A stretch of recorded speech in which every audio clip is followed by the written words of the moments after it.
Happy spooky season, everybody. It is Corbin Stuckey here. We are in the final week of October. We are approaching Halloween. And tonight, I want to talk about a film that I saw at the Plaza Theater here in Atlanta, and that's going to be Puppet Combo's Night Shift. I had heard about this film about a month or so ago. It was gaining a lot of traction at some festivals, and as I was researching the film, I found out a couple things. Number one, the film is in this retro-esque kind of style. It's actually filmed in 16 millimeter film, which that really enticed me, being that I love like the old school grainy stuff. And number two, it's actually based on a video game. I had not heard about this video game ever, so I went ahead and downloaded it on Steam to try it out the day before watching this film.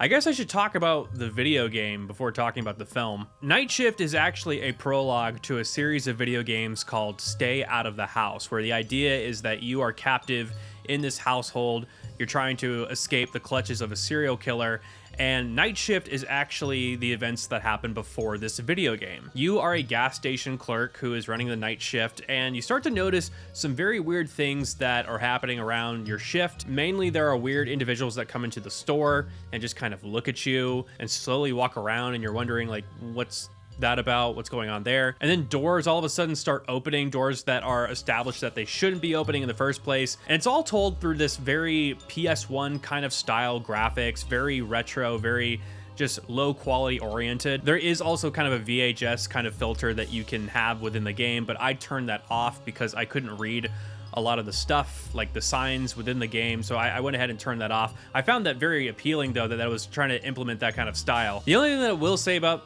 the game is I feel like it's kind of short. It's kind of like building up to something that inevitably ends, and I don't know. I understand that there's games that happen like after this game, but within the realm of like this self-contained story at a gas station, I felt like it could have been longer. I felt like there was a lot of build up to something that just ends.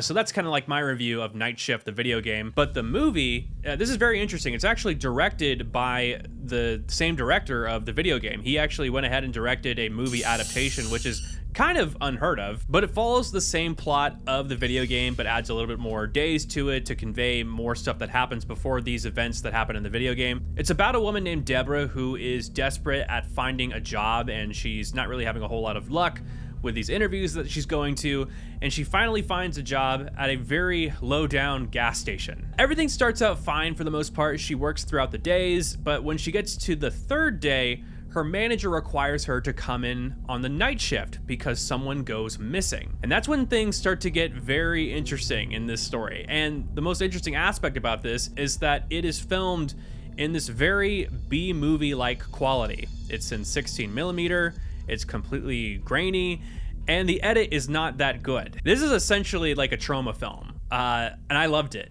This is actually kind of the first time I've ever experienced anything like this, but they actually had one of the actors of the film come to do an introduction before the film, and he actually was there in the theater watching this movie with us. And he told us that this was not even the finished movie, that this was like the second draft, and this was just like kind of a test screening, and they had a camera in the corner recording all of our reactions. So we basically just watched like an unfinished film. This is probably going to have some changes as it gets released to a wider audience. But that being said, I hope there isn't a whole lot of changes because I really liked the low budget aspect of the film. And to give you kind of like some background as to how low budget it is, the guy who was giving this introduction started out as the producer's assistant. And as the production went on, he started filling more roles and started wearing more hats. And that's when he plays this role within this film as this character that appears in the gas station before all the slasher stuff happens. So it was just very interesting kind of hearing that tidbit and behind the scenes of this film.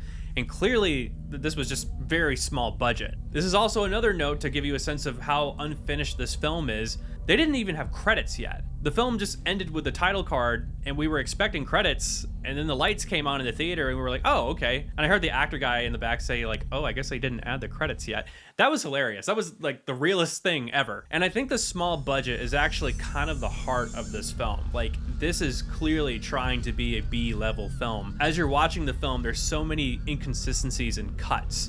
Like when a character is talking to another character and the camera cuts to another character talking, you can hear like the camera cuts and the shift in audio because they didn't add like transition within the audio clips, or they didn't add like an ambience of the gas station to like flatten everything out. everything kind of feels like it was just edited last minute and you're actually watching the first draft of this film. Before the film started, there was a warning that let us know like, hey, this is not going to be the final product, but I assume that they're still going to keep all of that stuff within the film because that's kind of the point of the film, is this low budget atmosphere, and it really works within the realm of like this slasher trauma atmosphere. I honestly was watching the film and I was like, I don't have any notes. Like, this is, keep it like it is. Like this style of how they're conveying like this just low budget atmosphere really works. I really did feel like I was watching something from like 1988, which is when the film takes place. And I don't know, there's just, and we were watching at the Plaza Theater, which is very known for showing independent films and, you know, that culture. It just worked. It really, really worked. Also, something I haven't mentioned yet, this film is very funny, and it's all because of the editing that happens and these inconsistencies where you're feeling like you're watching something like The Room. But the difference between that is like this all seems intentional, I believe. If I'm wrong, then I'm sorry, but like this is why I love the film, is because it's made purposely bad. If I was to give this film some bit of notes, this is probably where I would start. When our main character starts this night shift, it's very clear that she doesn't want to do it. She actually puts on one of her applications that she cannot work night shifts. She just prefers that she doesn't do it. She doesn't feel safe. But her manager says like, hey, I actually need you to like cover the night shift. One of our people went missing. There are so many things that happen to this poor girl where it's totally justifiable as to why she shouldn't be not only night shifting anymore, but just doing this job overall. There is a scene where she almost gets sexually assaulted. And there's even a scene after that that involves a gun. And it's clear that this woman should not be working at this job anymore. But the film kind of lays out this visual plot of she's going to all these interviews, she's not having the best luck, and she finally finds this job. But clearly she's like a professional enough woman who could probably get a job easily, and we find her at this gas station. It's never really explained why exactly she needs this specific job, or why after all these events happen, why she just doesn't go out to find another interview. There's never an attempt to recognize, why do I actually need this job? Why can't I go find another one? The movie also starts with another store employee before her, I believe it's like 6 months before she is hired, who is killed by one of the antagonists in the film. And then 6 months later, she's working there and she sees like a missing persons photo on the wall. But the thing is that nobody else at the store is talking about this missing person, and she doesn't bother asking anyone about like, hey, who was this person that went missing 6 months ago? Why doesn't anyone talk about this? And you could just like write that off as like, oh, well, maybe they're not talking about it because they don't want like to bring negative press or whatever. They want their business running. But I don't know, it just seemed like very odd that like it wasn't really acknowledged that like there was something that happened at this establishment like 6 months ago. There's also a subplot that is like briefly mentioned with this slasher where there's a house that's like across the street from this gas station, and the slasher has like a mother who is trying to appease him or encourage him to like take this woman or whatever. It's not exactly explained as to why they target this woman in the first place. It's just kind of like, oh, he likes you or whatever. And there's also another guy that arrives at the gas station a day or two before our slasher initiates his attack. And it's not very clear as to if this guy knows the slasher or if this is just a completely separate event, but he is funny in the film. And when he's just staring down whoever is at that cash register, it's so funny with the music playing. I mean, sure, maybe the background of these characters are explained in the later chapters of this series, but within the movie, for anyone who hasn't played the games, it's not fully explained. All of that pushed aside, I recognize this is not a finished film yet, but I'm merely commentating on the style and what they were clearly going for with this low-budget B-movie atmosphere. This movie was so funny. I really, really liked it.